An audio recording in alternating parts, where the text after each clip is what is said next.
What's going on, everybody? My name is Aiden and welcome back to another video. Ladies and gentlemen, today we have got another buyer option to talk about today as we look at a guy that is known to be a fantastic shooter in the NBA, but really not much of anything else, unfortunately. But considering the fact that the Bulls could use some extra shooting, and I think that it's always a given in this league, there can always be a little bit more shooting towards a team. The question needs to be asked, should the Chicago Bulls use this type of player and pursue him in the buyout market? And he could potentially be available, all things said and done. But before we get any further, if you like the video and you want to see more from me, drop a like, drop a follow, and or subscribe if you are new, and let me know in the comments below your thoughts about the Bulls and whether or not this player will make sense for the Chicago Bulls as well. Now, I've got a little bit of stats with me, but today we're going to be talking about Joe Harris. Obviously got waived from the Detroit Pistons, was a very good player for the Brooklyn Nets. I think injuries have gotten in the way of allowing him to become a great player in this league, to get paid a little bit more money than what he does and stuff of that nature. And it just hasn't worked out for him over the last couple of years. So it's a bit upsetting to talk about this player because you obviously want to remember the player that was fantastic for that team. Again, that Brooklyn Nets team was a really underrated team. That team with D'Lo, Joe Harris, and stuff of that nature. Even a little bit later, I think he played with Kevin Durant for a little bit and stuff of that nature. Again, correct me if I'm wrong when I say all those things, but he was a very good player, extremely well-needed player, a guy that can make the difference based on shooting alone. And again, when you have star power around this type of guy, to put him in the corner, to put him in a situation where he could just shoot the ball and make it easier for him, again, he's a good asset to have in that regard. But for whatever reason, whether it's Detroit, whether it's Joe Harris himself, it just hasn't worked out. Now, this season, we're going to look at some stats, right? But these are stats, at the end of the day, you have to take with a pinch of salt, because I do believe there was a few injury concerns with Joe Harris this season, and he's only played 16 games overall this season. Now, I do believe he is healthy now, which is good. Hopefully he's healthy now, which is good. And again, take these stats with a pinch of salt. So he's played 16 games this season, and he averages 2.4 points per game. Now, look. When you look at that, does that necessarily look like a player you'd want to sign for the Chicago Bulls? Again, this is why stats can be deceiving sometimes, because I know a lot of guys are interested in Joe Harris. I've seen it all over social media, some comments in my comment section as well, talking about Joe Harris. But when you look at that stat specifically, and that's all you know about the player, is that someone you'd want to bring into the Bulls? The answer would probably be no. So that's why I take all stats with a grain of salt. Speaking of stats, his three-point percentage is 33% this season. That is a massive, literally an overwhelming drop-off. I believe a 10% drop-off from the three-point line this season. Again, he only averages 2.4 points. He doesn't even average 3 points per game.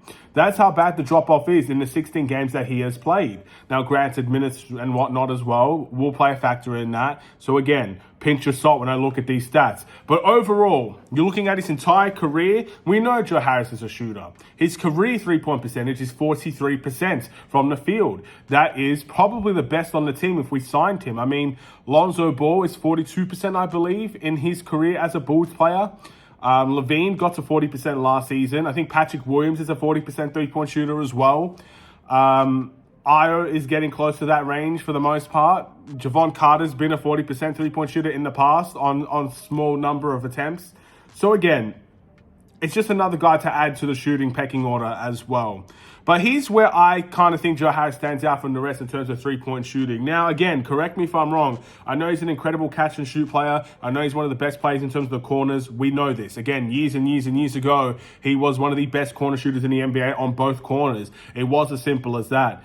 But I think there's more to his game from the three-point line. Again, you're not getting Joe Harris to play defense for you. We'll get to that later. You're not playing Joe Harris to play make for you. You're just not getting that player for that reason. You're getting Joe Harris to shoot the ball. And I think he has a little bit more to his game in the three-point line than the other guys we could sign, like a Marcus Morris or like other guys around the league. I think he does more off the ball. I think he can maybe get his shot a little bit off the dribble. Maybe those moving shots and stuff of that nature that we don't often see from this Bulls team. I mean, I guess Zach LaVine is the closest we get to that. Zach LaVine can shoot his shot off the dribble. Zach LaVine can shoot moving without the ball and stuff of that nature. And again, I think it's a guy that we could desperately need on this team, and I think Joe Harris can do that. Very similar to what Duncan Robinson does. Duncan Robinson just moves without the ball all the time. He's always moving without the ball. Now, I'm not saying Joe Harris is the better mover compared to Duncan Robinson. I actually think it's not. He's not. He doesn't move as much, but he can move. He can shoot off the dribble. He can shoot moving. You know, it's not just a catch and shoot player you're getting with Joe Harris like you might get with other guys. And if that's all you're getting with Joe Harris, if all you're getting is a catch and shoot player, then he's probably the last person I'd want on this team, because I think you could get other guys that contributes a little bit more everywhere else, but can also shoot the catch and shoot. So you're getting Joe Harris for a little bit more than that. And that could be something that we need. We don't have a lot of guys that could do that on this Bulls team. But now let's turn to, of course, a big staggering stumbling block for Joe Harris, for the Chicago Bulls, and everything in between. And that is the fact that Joe Harris' defensive rating, keep in mind, the lower the defensive rating, the better it is.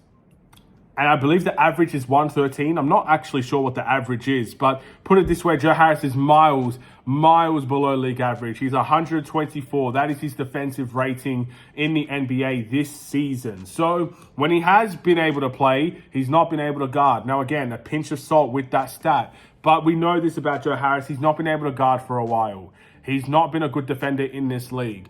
And again, I have to compare him with Duncan Robinson because I think he's the best guy to compare him with. Duncan Robinson, when he's making his shots, he's a playable player. He's a guy that can make a difference offensively. He's a guy that can contribute and be a difference maker in a win and a loss.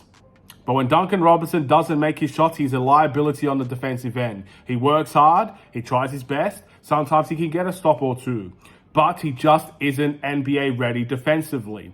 And you have to know that. Certain games, you won't be able to play Duncan Robinson a whole lot of minutes. Certain games, he'll be playing 30 minutes a night. That's kind of how I view a Joe Harris situation. If Joe Harris is, let's say, playing 10 minutes for the Chicago Bulls off of the bench, and he makes 2 shots, then yeah, you might consider playing him because he could be the difference in the last quarter of a game when we need a big 3. You chuck in Joe Harris and he can get the job done for you. But if Joe Harris plays 10, 15 minutes, gets 0 points, and is a liability on defense, then Billy needs to be able to know this and bench the guy.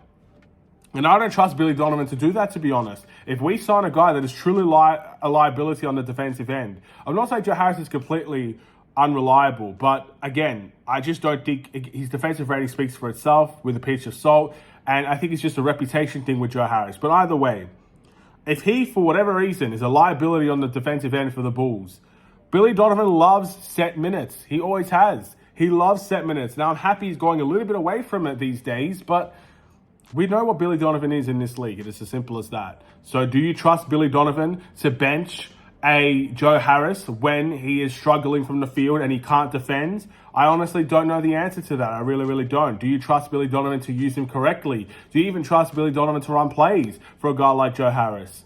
Because again, it seems like it's mainly the players that are making the plays out there compared to the coach. The coach seems to be more of a motivator than a tactician, I guess, coaching-wise. So again, there's a lot of things that goes into a Joe Harris signing. Would I take him? Again, he's going to be the last man on the roster. He's the 15th man. I would take anybody on that 15th man if they can make a difference in one way, form, or fashion. So yes, I would take Joe Harris. Is he my first option? No, he's not my first option. But can he help this Bulls team at his best? If he could get back to the 40% range from the 3-point line, if he could take more than 2 attempts per game, then yeah, I think he probably could make a difference for the Bulls. And I think he could show and prove to be a valuable asset. Keep in mind, when you're playing with Detroit, you're playing with Cade.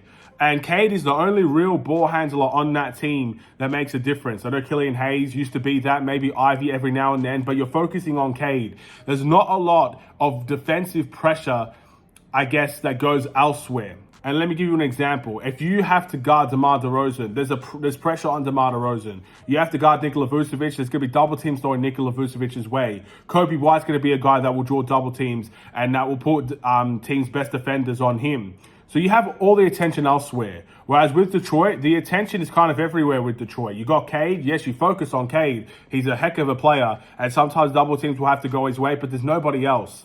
I think for the Bulls, there's a lot of guys that could draw attention offensively. The Joe Harris job will be a little bit more easier on the Bulls than it is on the Pistons. But that being said, are these stats, I guess, permanent stats for him from now on? Is this the type of player that he's going to be? Or can he be more than what we've seen with Detroit? He's absolutely sucked with Detroit, even when he's healthy. So let's hope that could be a difference maker if he is going to come to the Chicago Bulls, because I honestly believe he's the most likely outcome. I really do believe he's the guy that we're getting. So if it is going to be the case, let's hope he steps up to the plate. What do you guys think? I'll see you in the next video. Stay safe, stay healthy, and stay tuned for more. Take care and peace.